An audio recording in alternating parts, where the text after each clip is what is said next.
I'd like to talk a little bit about the leadership session you've just seen with Anna. Firstly, the way I like to teach the matrix is through kind of a 5-step process. So the first step is to ask the client to identify someone they admire, an exemplar, somebody who they know specifically. So if they suggest someone like Nelson Mandela, unless they know Nelson Mandela or knew him, it's better they suggest someone they know, and also in the area that you're coaching them. So in this case, my client wants to become a corporate leader herself. She picks somebody at work, a corporate leader that she admires, something like that. Then you ask the client, you give them the document, the picture of the matrix, and just say, take a look at it. Do you have any questions initially? And they'll look at that and they'll think about it and say, maybe they'll ask questions. What does this mean? What's yang and yin or whatever? And you can answer those questions clearly if they have any. But generally, I think it's fairly self-explanatory. And then you say, I'd like to do a kind of unusual form of coaching where you can kind of learn the model, but also transpose the person you know using the archetypes. And as you saw, I said, okay, so this individual, does she have a great compass? And I quickly explained the compass, pathfinding, a sense of vision, that sense of connecting to something bigger than yourself and so forth. So she quickly said, yes, she had that. She was kind of good at that, but it was also within that kind of corporate framework, which is, good, and it means she's thinking about it. So the client is now saying, I understand what the compass is. The compass is fairly complex, but sometimes a department or a division will have a sort of different culture or a different mission to the bigger one, and so forth. Then going through each of the archetypes with the exemplar, and by asking them to do this, very quickly, within 5 minutes, I hope you saw that the client really kind of understood the principles behind the model. And where necessary, I gave a few examples of different shadow type behaviors. So that's the first bit. So now the client has quite quickly learnt what the model is. It wouldn't be appropriate to start a coaching session and you give somebody a long lecture on some topic. You can teach clients something, but it needs to be fairly quick, something you can explain in a minute or two. I think if it takes much longer than that, it's best to do this sort of approach, which also has added benefits, as I'll explain in a moment. The second part was to describe an issue. And the client came up with 2 specific issues, which was good. And this was particularly helpful that they weren't kind of vague kind of issues. So often people will say, I'm just no good as a leader, I'll never make it, or something like that. And that's sort of more like a negative inner voice, and it's not very helpful. And so you have to remind the client saying, although I'm sure that's true and we can talk about it later, can we please focus on the matter in hand? The best way to deal with the matrix is to come up with a specific issue you face right now. And the client then describes the issue and then, what the problem is or what topic that they're concerned about. Then the client, you may remember, had 2 issues. One was an issue regarding working with a difficult manager. The other was being able to manage a new team of people who she didn't have the same skill set as the people who worked in that team. So that was good. We had 2 issues, and then she could map those on. So the third stage of this is they map the issue onto the archetypes. So she could say that with a problematic boss, as you may remember, she firstly used it to say that he had a boss or a kind of bully energy. So she was mapping that on in terms of him, and he'd lacked a coach energy. And she felt like, she wouldn't, the option was to either stay or go. So that, although she's talking about the issue on stage 3, she hasn't taken ownership, and that's stage 4. So you say, that's true. This person may be many things, but it's very important that we now work out what you can do. So you take ownership of it. It's kind of your boss, your coach. What specifically can you do? And this, she then started talking, as you may remember, that by using a little bit of Fox, she could energy. She thought, well, what could I do differently? Sort of maybe try something a bit cunning, because if she was assertive and used boss energy against this person, she said that I think it would kind of like they'd knock heads or something like that.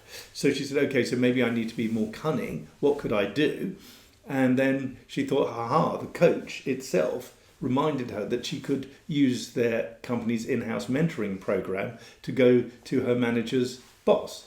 And then once she had that connection and started working as a mentee for her manager's boss, she then would have created sort of, in some senses, more power for herself. I think also we then moved into 5, the new strategy, talking a little bit more, what other things could you do? So that first strategy obviously was to become a mentee of one of her boss's boss. Another strategy she talked about would be how could she make engagements with other departments a bit later on, so that if a new role came up, she may already be kind of well connected. She would be able to move away from this person kind of quite elegantly. So that was something that she said she might consider, but was busy. There was also then the kind of mentoring role, because there was a belief that you had to manage, in order to manage someone, you have to know as much as they do about the subject. And although I think it's a good idea to familiarise yourself with the subject to a reasonable degree, I don't think you need to be an expert to manage people in a specific area. So that gave me the opportunity to kind of link back to the woman who was this model or exemplar, saying, well, how would she have done it if she had to manage this team? Does she know about these things? And that gave Anna an element to think, well, if the person I admire, who's already at a very senior level, doesn't have, as she kind of admitted, great operational skills, but is still a really good manager, that means that I too could do that. So that was the idea, which we call in NLP taking second position, putting yourself kind of implicitly in the shoes of someone else. And then that helped the client say, yeah, well, if she can do it, I can do it. It's a kind of simple but powerful example.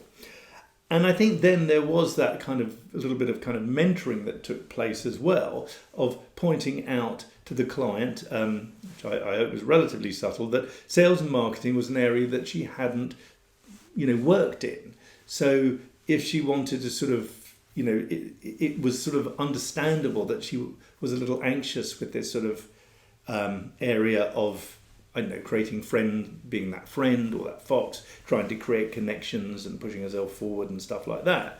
So that also identified that maybe there was an unhelpful belief possibly created in childhood that had limited her in that area. And that's something that came out.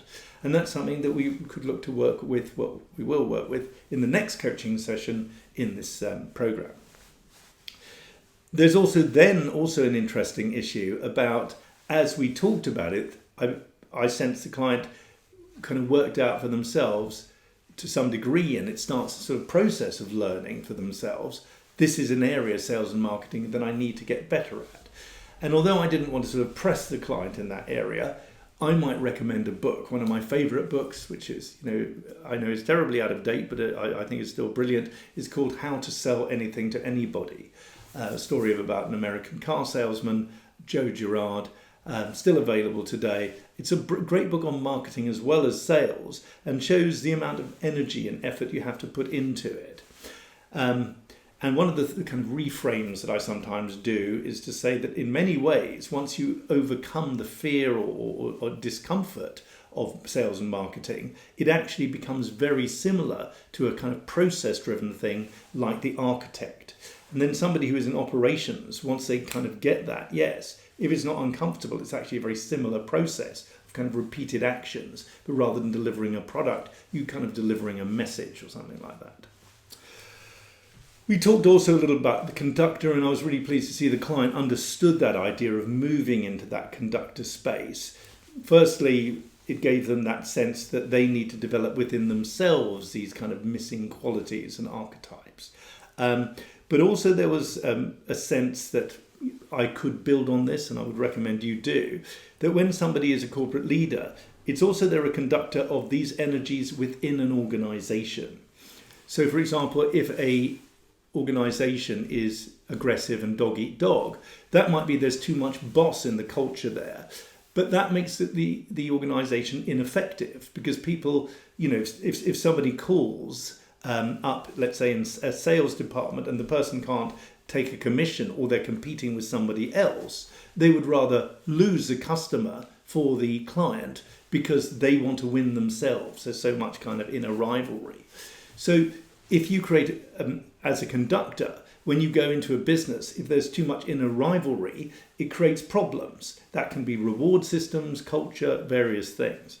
So this conductor also is a kind of an analysis of where is there too much energy, or where are the shadows playing out, and how can I affect that overall system. And that's part of the compass as well, saying, okay, we want to have this vision and this culture, but then the conductor says, but how can we do it? What are the energies that we need to bring to bear within the organisation? I also believe that saying that a master, or if you like, an expert, plays to their weaknesses. So if somebody develops as a leader, they're usually, rather than being ashamed of their weaknesses, or kind of in some sense become aggressive if they're pointed out, somebody who really can develop into a leader is really interested in psychology and their own weaknesses, because they know that those weaknesses are going to prevent them from succeeding effectively. When someone's very defensive about it, to me that's the kind of psychological glass ceiling.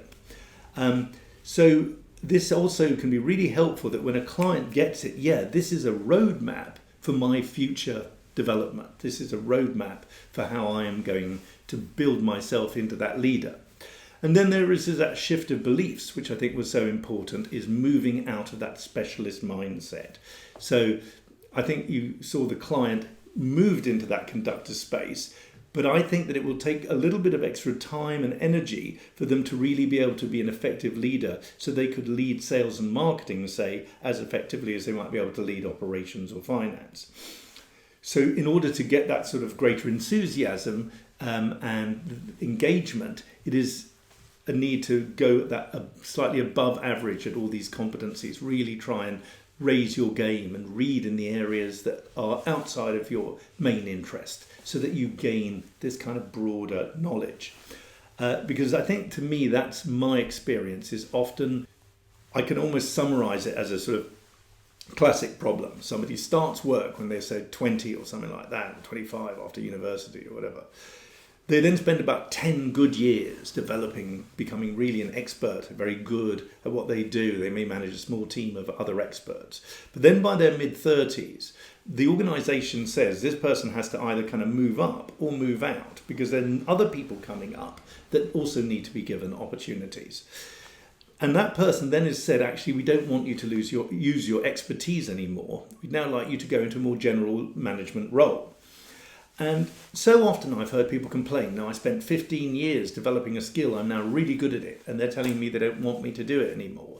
And they can sometimes get really caught up with that, especially when there's a sort of shift from that sort of professional skill into doing more of a client relationship sales type role, which they may see as sort of low grade or somehow cheesy or even shameful.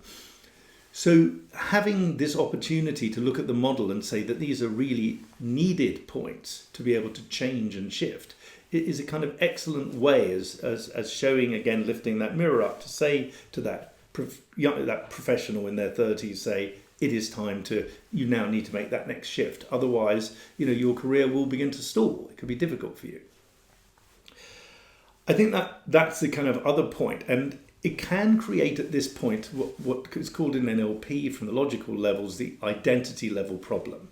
I've often seen people say, but I'm an accountant, or I'm a lawyer, or I'm an engineer, or whatever, whatever sort of specialist field they're in. And, I've succeeded because of that, and that's who I am. And and they can't let go of that. And if they don't let go of that, it's going to be a bit like Prometheus. They're going to sort of like be promoted, but if they can't move out of that bias towards that original field, they will be swamped by the other demands. They won't know even how to deal with those other demands, and then often they can kind of come crashing down to earth, just as Prometheus did as he sort of flew up to the sky. So this is also can be a really pivotal piece of coaching for leadership. It's basically saying it's not your responsibility as a coach, but when you hold up a mirror and you can give a little bit of mentoring and a few examples, if the client is not willing to let go of that, or needs some deeper coaching around that identity of I am this expert, then that can be a way of opening up, a much longer and sustainable career path. Okay, well, I hope that was helpful. My last comment will be about shadows. I mentioned shadows briefly, but there is this kind of interesting dynamic with shadows where if someone expresses a shadow, let's say the shadow of the boss is a bully. If I speak personally, I would tend to go into sort of bully mode a bit because I find it hard to express boss energy. When I was managing people, I found it hard to sort of look at them and say, well, if you're going to continue being late, we're going to have to look at moving into a disciplinary process. I would be more likely to maybe make a sarcastic comment, oh, late again, or something like that. Not confronting it, the person might sort of look at me like, and ignore it until at some point I'd get really annoyed or something like that. What that means is I'm not using boss energy when it's needed. So for me, there's also this in this model, the idea of going to the conductor and saying, what is needed in this specific situation? Should I be making sarcastic or snide remarks about someone being late? Should I suddenly lose my temper with them after they've been late for like 6 months? Or would it be better for me to gently but firmly say, I'm concerned you've been late twice this week. I'd like you now to arrive on time. If you arrive late again, we're going to have to look at some disciplinary process. Just say it like that. I may not find that comfortable. I may not want to have that conversation, but it's the right thing to do rather than being sarcastic or blowing up later on.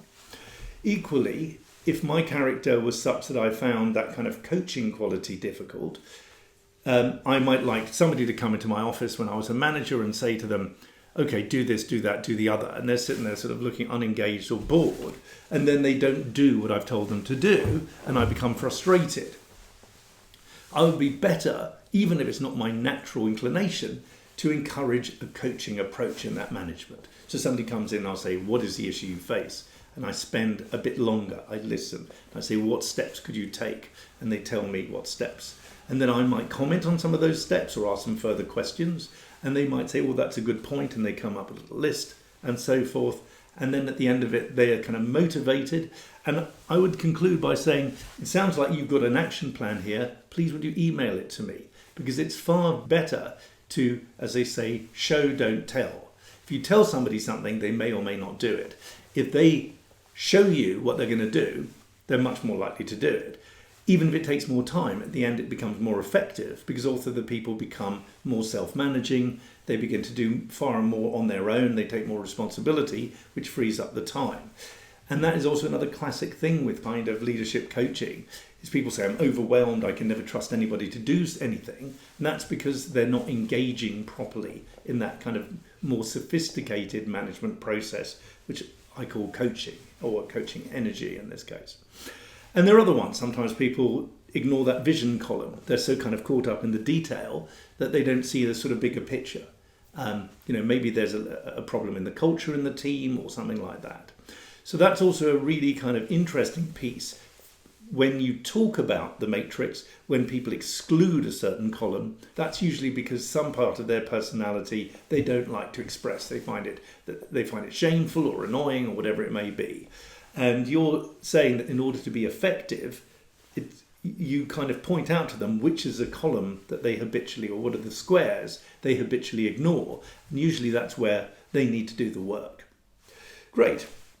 So finally, the conductor space can also be that if people go into that corporate life, they can become very, very stressed. And there's also something about mentoring someone into being able to cope with that longer term. It can be hard in business, especially when you have a lot of pressure put on you or there's some kind of crisis that comes along quite frequently and your alarm bell can start ringing. You can suddenly hear something from a head office or from a director where they suddenly can be very passionate and emotional and say, we've got to change, we've got to do this. And you can take all this stuff on. And then the client comes to a point where they're very stressed and they begin to sort of break down. So saying the conductor is it's very important to realise that there is a cut and thrust in business. They need to learn to find ways of releasing the energy from the work, through rest, through exercise, through social work, socialising, etc., etc. So that is also something we kind of cover later on in this programme. But I think that if I was to say what is the most important factor in being a leader, it's energy. Because if you get too caught up in all of these energies, you'll begin to drain. And being able to go into that conductor space where you detach yourself and learn to be cool, that in some sense is the real lesson of leadership, is to be able to be robust and be able to cope with what is often a very kind of stressful time. Okay, well, I hope you found that helpful. Thank you very much.